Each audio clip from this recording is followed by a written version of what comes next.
why did the Council of Europe go about developing something like the framework? Well, first of all, it wanted to have a framework for action, to provide, as it says, a common basis for the elaboration of language syllabuses, curriculum, guidelines, exams, textbooks across Europe, but also a framework for reflection, so providing the means for all these different people to reflect on their current practice with a view to situating and coordinating their efforts. That's a very nice little phrase, isn't it? Ensuring that they meet the real needs of the learners to whom they're responsible.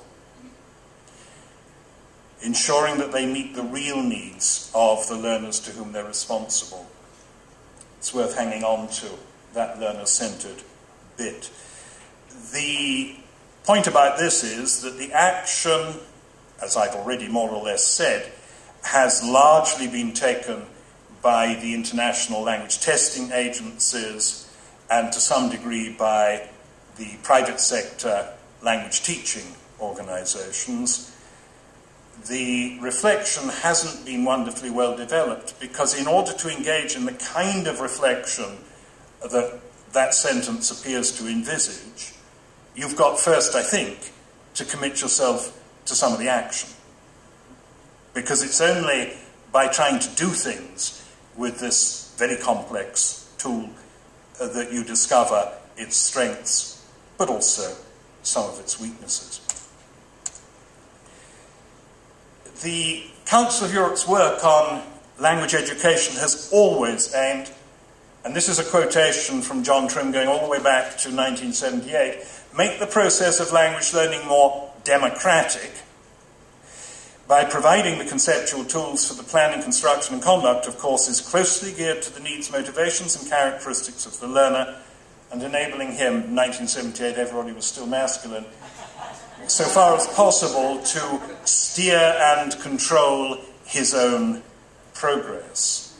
So making it democratic so that the individual can steer and control his own progress. You get a link from language education through other educational activities of the Council of Europe directly into the overarching goal of promoting, I suppose, participatory democracy.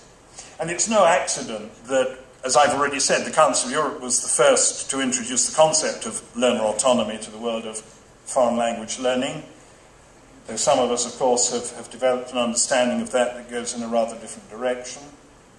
It's no accident that learning comes before teaching and assessment in the subtitle of the CEFR, though I've always thought that when the authors tell us in the introduction or foreword or wherever it is they say it, that this is a tool also for learners to design their own programs, they're being a little bit unrealistic.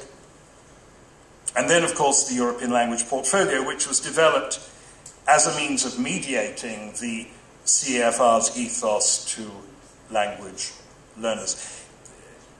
Rolf Scherer was telling a European seminar on the European Language Portfolio in Graz about a year ago, that in fact the European Language Portfolio was included in the final recommendation of the famous Röchlikon Symposium held in 1991, but the thinking that led up to it had been going on through most of the 1980s, when the Council of Europe's Modern Languages Project Group realized that it had to abandon the idea of coming up with a sort of unit credit system that would be adopted across Europe, because that was never going to happen because member states weren't going to give up their educational autonomy as they perceived it.